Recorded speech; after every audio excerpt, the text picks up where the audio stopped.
I think that our ancillary tasks would work well with our main product and advertise our film effectively to the target demographic of 15 to 35-year-olds, possibly students or individuals with a passion for film.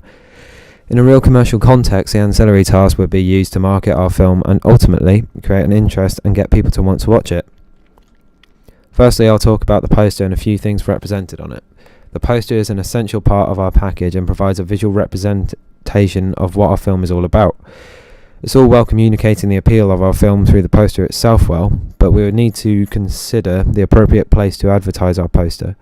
Due to our target audience, it's likely that the poster will feature on websites and short film websites such as Virgin Media Shorts, as they attract our specific target audience. Another place to show our poster would be in film magazines such as Little White Lies. This once again attracts our specific target audience and could be part of a package with a review also included in the magazine. We could also include posters outside independent cinemas because these tend to attract more film enthusiasts rather than the people who would like to go see the blockbusters hosted at the major cinema chains. We'd also consider advertising on public transport such as bus shelters and train stations because our target audience is likely to use public transport. Our film will probably mainly be viewed online on short film hosting websites such as Vimeo or possibly even YouTube. The image on the poster is what will be the biggest selling point of the film. The image, consisting of two parts, grayscale and full colour, gets the idea across of the main themes and styles of the film, allowing the audience to judge whether they would want to see this film or not. The title is also a clue as to what the film is about. In Perspective gives the idea that the character is looking at his own life, in perspective and enjoying the little things about it.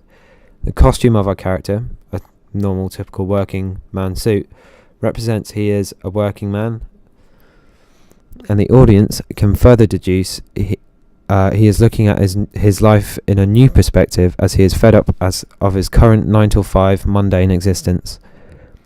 The greater colour split down the middle shows the contrast between the two sides of his life. The fact he is in the grey shows he is stuck and longs to escape his working life. Although the poster is not a dead giveaway to what the film is about, it sparks interest among the audience, attracting more people to come and view it. However, I fear that it's a bit too vague and it's hard to establish what the film is about. The poster is also a clue for the genre of the film, allowing the audience to judge whether they want to see it or not. Although this may be quite hard because short films don't tend to classify into one specific genre. Reviews and ratings from the Sunday Telegraph and Shortlist, which are texts that our target audience are likely to read, would help also sell the film. It's apparent that our film is set in Brighton and therefore people who live near Brighton or in Brighton will be attracted to come and see how their city is represented. One thing, if asked to edit the poster or change anything about it, I would probably add in a tagline. This is because it aids in helps explain the plot more effectively and just generally adds more depth to the poster.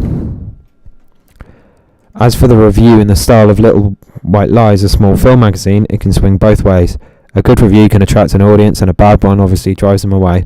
The honest review in Little White Lies will ultimately filter out our exact target demographic, as they will read the review and its praises and criticisms and be able to judge for themselves whether it's worth seeing or not. The review is in the house style of the magazine, using lots of quirky and ambitious language. There are also plenty of technical terms such as diegetic sound, which only a film enthusiast may understand, hence attracting our target audience. Ultimately as well, the review tells our audience what our film is all about. The review, in my opinion, I think is written well and explains the plot effectively without giving too much away or spoiling the ending, and criticises and praises the film necessarily in the right places. Features on the review include the title, summary section with ratings out of 5, etc., production crew and an image from the film. These were all in the appropriate fonts and styles of the Little White Lies magazines. Overall, I feel our posters and film reviews follow the conventions of their media products and successfully convey our film's plot and themes across to the audience, hopefully communicating appeal and gaining views for our short film.